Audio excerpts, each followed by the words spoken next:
Assalamualaikum warahmatullahi wabarakatuh. Waalaikumsalam warahmatullahi wabarakatuh. Selamat pagi anak-anak. Pagi Bu. Bagaimana kabarnya kalian hari ini? Sehat Bu. Sebelum kita memasuki pembelajaran, silakan untuk ketua kelas bisa memimpin doa terlebih dahulu. Di tempat duduk siap gerak. Berdoa mulai. Selesai. Baik, terima kasih untuk ketua kelas yang sudah memimpin doa. Selanjutnya Ibu akan melakukan presensi terlebih dahulu ya. Hari ini apakah ada yang tidak berangkat? Ada Bu, Gondes Bu, sama Nabila. Gondes Alfa. Oh, Kalau Nabila izin.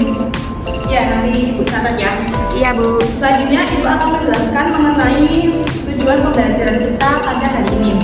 Untuk tujuan pembelajaran kita hari ini, kita akan mengidentifikasi unsur-unsur cerita pendek serta menelaah struktur dan kaidah pembahasaan cerita pendek yang telah kita tentukan. Nah, sebelum kita memulai materi pada hari ini, Ibu akan membagikan contoh cerita pendek yang berjudul Kekasih Bulan Sepenggal. Ya Bu. Untuk membaca contoh cerita pendek, Ibu kasih waktu 10 menit. Apakah cukup anak-anak? Cukup Bu. Silakan bisa mulai membaca. Ya Bu. Apakah membacanya sudah selesai anak-anak? Sudah Bu. Silakan untuk contoh cerpennya bisa disimpan terlebih dahulu ya. Ya Bu. Kita lanjutkan materi hari ini.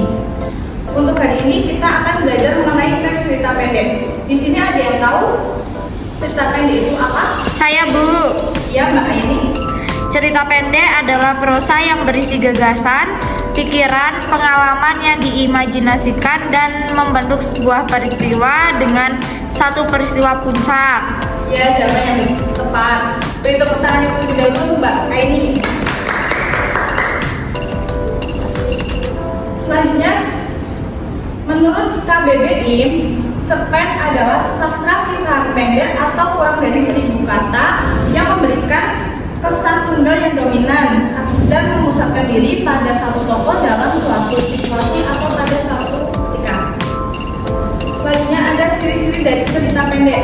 Ciri-ciri cerita pendek itu ada 6. Apa saja anak-anak? A. Memiliki jumlah kata tidak lebih dari 10.000 kata. B.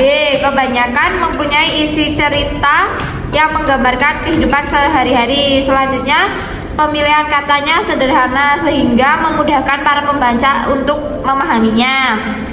D. Bersifat fiktif. E. Menceritakan satu kejadian saja dan menggunakan alur cerita tunggal dan lurus. Yang terakhir, memberikan pesan dan kesan yang sangat mendalam sehingga pembaca akan ikut merasakan kesan dalam cerita tersebut. Ya, jawabannya yang bagus.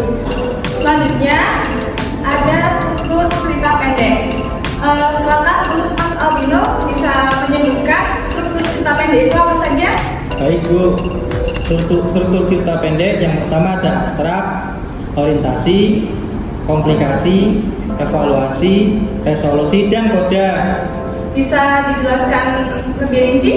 Kalau abstrak adalah dalam cerpen gambaran awal dari sebuah cerita. Kalau orientasi, hal-hal yang berkaitan dengan latar cerita seperti tempat, suasana, dan waktu. Semua itu masuk ke dalam struktur cerpen orientasi. Yang kemudian komplikasi itu struktur cerpen mencakup urutan kejadian atau permasalahan yang memiliki hubungan sebab dan akibat. Kemudian evaluasi itu di dalam cerpen merupakan bagian yang menceritakan klimaks permasalahan dalam cerita. Yang kemudian ada resolusi mencakup bagian yang menerangkan pemecahan masalah. Kemudian ada koda yang terakhir, yaitu amanat, pesan, atau pembelajaran. Semua hal tersebut termasuk ke dalam koda. Itu Bu dari saya. Ya, terima kasih Mas Albino. Beri tepuk tangan terlebih dahulu untuk Mas Albino. Selanjutnya ada unsur-unsur pembangun cerita pendek. Unsur-unsur pembangun cerita pendek ada 2. Yang pertama unsur intrinsik dan yang kedua ada unsur ekstrinsik. Silakan untuk Mbak Ini bisa menyebutkan unsur intrinsik itu apa saja? 1. Tema. 2. Penokohan. 3. Alur. 4. Latar.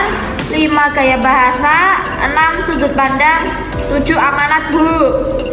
Nah, selanjutnya kan ada unsur ekstrinsik dari cerita pendek. Unsur ekstrinsik cerita pendek itu ada 3. Mas Bintang bisa menyebutkan unsur ekstrinsik apa saja? Iya. Yang pertama, unsur ekstrinsik yaitu yang pertama ada latar belakang masyarakat. Ya. Kedua ada latar belakang penulis. Ya. Yang ketiga ada nilai yang terkandung dalam cerpen. Nah, penjelasannya yang latar belakang masyarakat yaitu yang termasuk dalam latar belakang masyarakat adalah ideologi negara, kondisi politik, kondisi sosial, dan kondisi ekonomi. Kemudian ada latar belakang penulis, pengertian yaitu yang termasuk dalam latar belakang penulis adalah riwayat hidup penulis, kondisi psikologis, dan aliran sastra penulis. Kemudian ada nilai yang terkandung dalam cerpen. Nah, yang nilai terkandung dalam cerpen itu nilai yang merupakan unsur ekstrinsik adalah nilai agama, nilai sosial, nilai agama, dan lain-lain. Itu Bu, baik dari saya Bintang, Bu. Iya, betul. Beri tepuk tangan terlebih dahulu untuk Mas Bintang. Hebat ya. Iya dong, Bu. Nah, selanjutnya di sini Ibu sudah menyiapkan media yang Ibu beri nama spinning wheel. Nah, media ini nanti akan menentukan kalian mendapatkan bagian soal apa dari cerpen yang sudah kalian dapatkan. Baik, untuk selanjutnya Ibu akan membagi kalian menjadi 4 kelompok. Untuk anggotanya silakan kalian bisa tentukan sendiri ya. Ya, Bu. Baik, Bu. Silakan Mas Aldino bisa dimulai. Baik, Bu.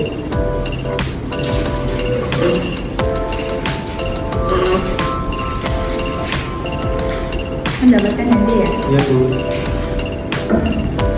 Ini ya, beserta sumber-sumbernya. Bisa kembali ke tempat duduk terlebih dahulu. Baik, Bu. Terima kasih. Silakan bisa dilanjutkan kelompok berikutnya. Untuk waktu pengerjaannya 15 menit apakah cukup anak-anak? Cukup, Bu. Silakan bisa dimulai mengerjakan. Setelah itu bisa presentasi ke depan ya perwakilan kelompok. Ya, Bu. Terima kasih untuk semua kelompok yang tadi sudah presentasi ke depan.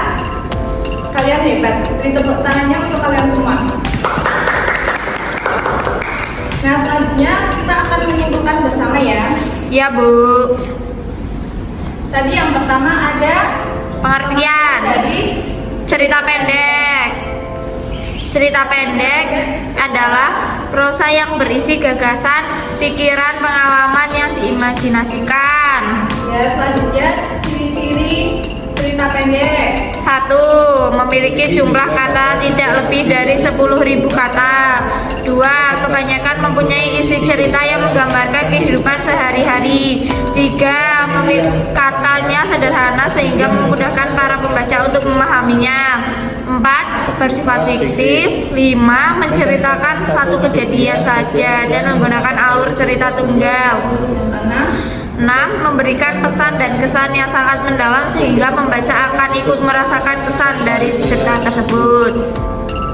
Selanjutnya ada struktur cerita pendek. Ada abstrak, Orientasi, komplikasi, evaluasi, resolusi, koda. selanjutnya unsur-unsur pembangun cerita pendek tadi ada berapa? Ada 2. Unsur intrinsik dan ekstrinsik. Unsur intrinsik apa saja anak-anak? Tema, penokohan, alur, latar, gaya bahasa, amanat, sudut pandang. Ya, betul. Selanjutnya yang terakhir ada unsur ekstrinsik. Yang pertama ada Latar belakang masyarakat, latar belakang penulis, nilai yang terkandung dalam cerita pendek. Berhubung waktunya sudah selesai, Ibu cukupkan pembelajaran hari ini. Semoga apa yang Ibu sampaikan kalian dapat mencerna dengan baik ya. Ya, Bu. Ibu lanjutkan untuk pertemuan berikutnya. Ibu akhiri, wassalamualaikum warahmatullahi wabarakatuh. Waalaikumsalam warahmatullahi wabarakatuh.